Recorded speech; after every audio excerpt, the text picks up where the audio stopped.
Hello, here we are. It's. Why do we do this? I'm not trying to turn my phone while I'm live. Hi, Hey guys, everybody. Crack Clay is back. We today. are here. We're running a little late because we had the LU We were alumni show tonight. Well, At the Vine Center in Lynchburg, where they showed where Liberty's playing. We're not a 16 seed this year playing Duke.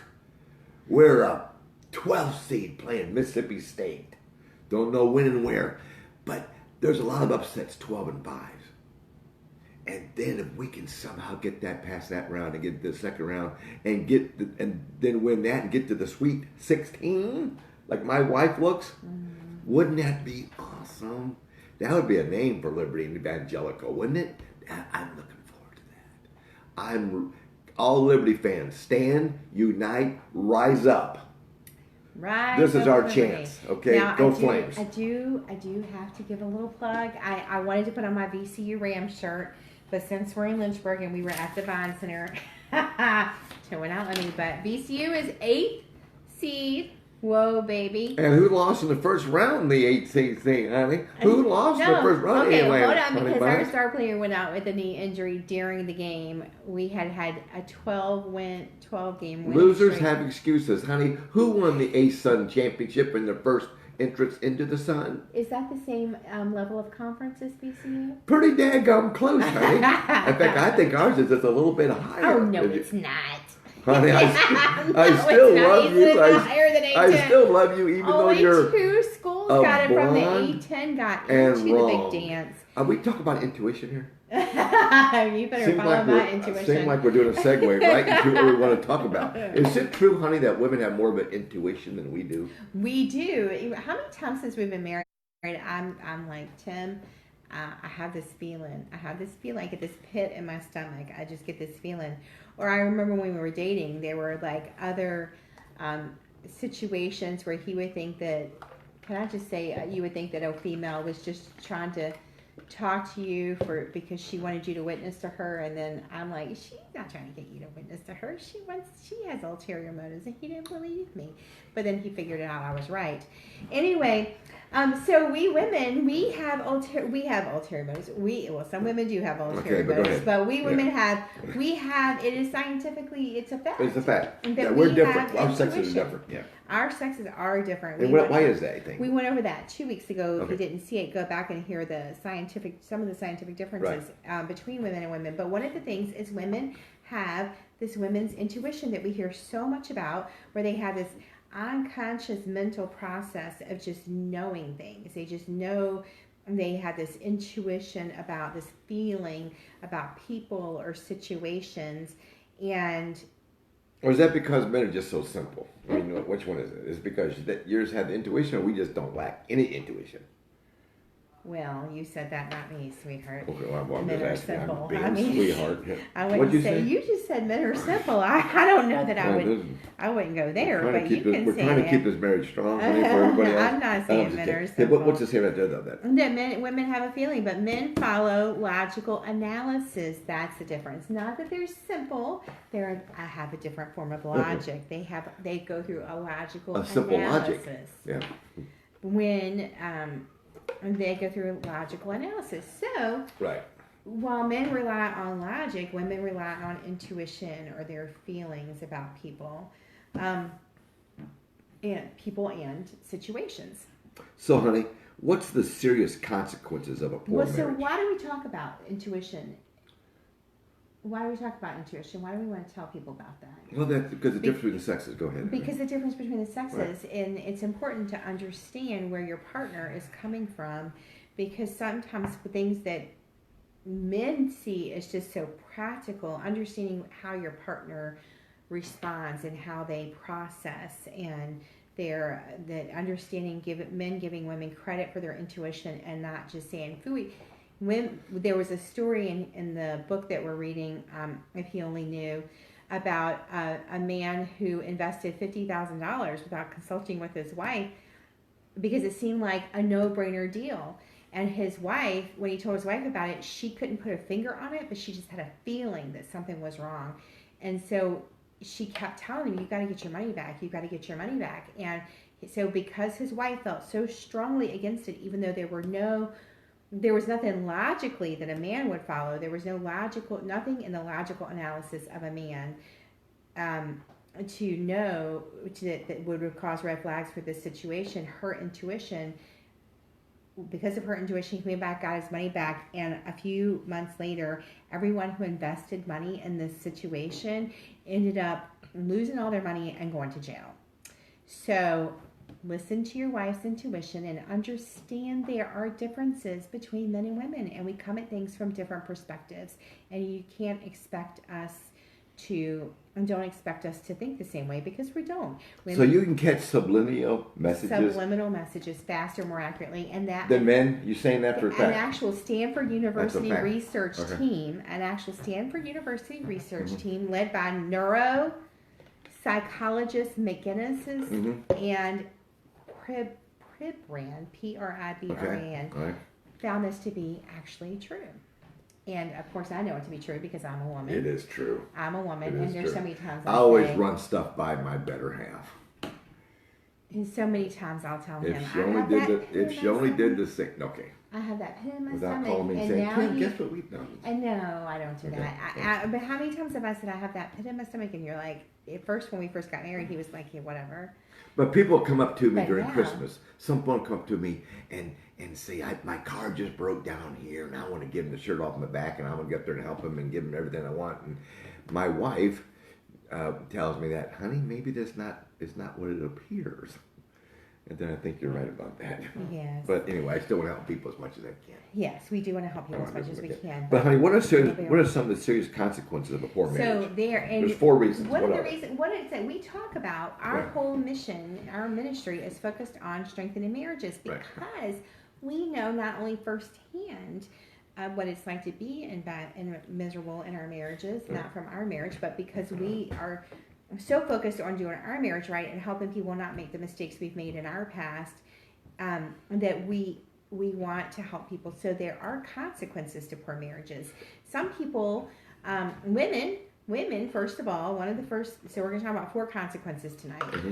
Women will develop serious problems, serious physical and mental ailments. They You'd be like sick more or something like that? Depression, obesity, always catching the latest cold that goes around, and all that's going to end up costing you money to treat.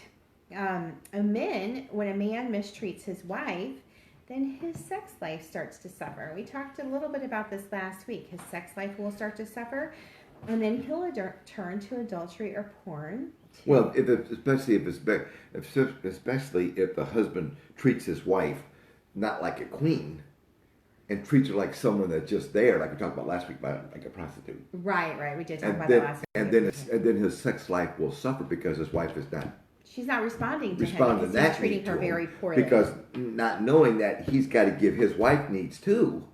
So then he might say, well, my wife don't love me, and that's how the devil gets his foot into a marriage, by saying, you're not getting your needs met. And he starts justifying sin to people. Men and women say, you just can't put up with that in this marriage. You deserve more than that. Devil always uses self and pride to get what he wants, because that's how the devil got kicked out of earth. He's all about pride. Pride is the worst thing that can happen. So he says, men or women, you can't put up with that. And this next day he says, what's wrong with that? It's okay to dab in a little porn because you're not getting something with your wife, which is your fault in the first place for not treating your wife like a queen as she should be and pursuing her as a jewel in your life and God's life. So I'm doing it not the world's way, but God's way. So what's some other stuff? So what happens? Then he finds himself in an addictive behavior when he engages in the porn. It's an addictive behavior, and he thinks he has control over it, but he doesn't. It starts to control him and his life. Then the third thing is your children. Your children are going to suffer. They're going to suffer. They see the discord in the home between the parents. Right. And they can suffer physical and mental illnesses just like the mom can. Rebellion. And they say that most rebellious children are more likely to be found in the home of a man who does not know how to lovingly support his wife. And because children then model what they know, which is their parents' marriage, and you've modeled a horrible marriage Sometimes for that's them, our training, isn't it? that is their training. Is our So parents. if the parents have modeled a bad marriage, Why do they then got they're going to divorced? repeat the cycle unless they All over again. unless- Stop the cycle. stop the cycle. Stop the It's- cycle. it The should best start thing with the best thing you can do for your kids is love your wife. Love their mom. That's the number one thing you can do for your kids if you truly love them. Love their mom. And the fourth thing is the man is when he settles. This is all when you're settling for marriage. If he settles for marriage, he doesn't choose to invest in his wife and nurture his wife and treat their marriage the way it should be. Right. Then he's forfeiting his reputation before all the world. He's telling them that he's telling the world that he doesn't care. Right. He doesn't care what his vows were. He's going to just do things his way. And he's telling the world that he is self-centered and unreliable because he is not caring for his marriage. Because he made a vow. He made that vow in front of the preacher and his wife and people who were there. He made a vow in front of God. I cherish this woman till death do us part. I'm going to love this woman till death do us part. Cherish is a big word. I'm going to pursue her. I'm going to go after her. I'm going to treat her. I'm going to put her on a pedestal and just love her no matter what. Men, if we really love our wives like God loved the church, we can do that in a supernatural way which comes from the Holy Spirit. That's going to end all divorces. If we genuinely love our wives and show it. Do our words match our action? Right, honey? And when like we had a great sermon today at Thomas Road. Oh my goodness. If you ever get a chance, guys, who's this preacher's name? Rick Rigsby. Rick Rigsby was a special guest at Thomas Road today. If you want to get your socks completely knocked off, it was so good. Our 14-year-old stepson is telling his 8-year-old son, "You gotta watch it. You gotta watch it. It's an amazing sermon. Amazing sermon." And he was talking to men, telling men that they need to stand up. They need to be a stand man up, be a man, in this take care of ungodly your world, homes. and be a godly man. It all starts with the home. You can be in church and you can be the best Sunday school teacher and the best superintendent, the best preacher. But if your home's going to pot, that's your number one mission field. Is her first, spouse first, kids second. That's your mission field. You know, the Bible makes it clear, if you can control your home, how do you expect to be a servant in the church? Your number one responsibility is at home first. Good to see everybody. I just like to know quick, I'm reading a great book on Martin Luther. I can't help to tell you more about it, and I'll tell you as we go, okay? But guys, we love you. But we do this. Don't forget, we do this. I said it earlier. We do this because we don't want people to make the mistakes we made. And so not everybody would fall into the traps that we fell into. Some people wouldn't do that. But there are so many people who are living in miserable marriages, and that is not God's way either. And these are some of the consequences to miserable marriages. So you need to not settle for a bad marriage. You need to work on your marriage and learn to love each other. And men, love your wives like Christ loved the church. The devil's attacking like Men, you wouldn't believe. love your wives. This world is so enticing, and it's going straight to you know where. Jesus is the answer. It worries me all the time. Jesus is the answer. I can't even watch the news. I don't know about y'all, because Jesus is the answer. Scares me. Jesus is the answer. You know what? When I go to heaven or if I die tonight, you know the greatest thing I'm going to love is that something's going to die. That's my sinful nature. He's not going to be. He's going to be gone. He's going to be dead. I can't wait till my sinful nature dies, and I'm with Jesus forever. What's that song we sang the other day? Jesus is coming soon. I love that song. Started to sing. See you guys. Have a great week. We love you. Have a great week. We love you guys. Crack play. Bye-bye.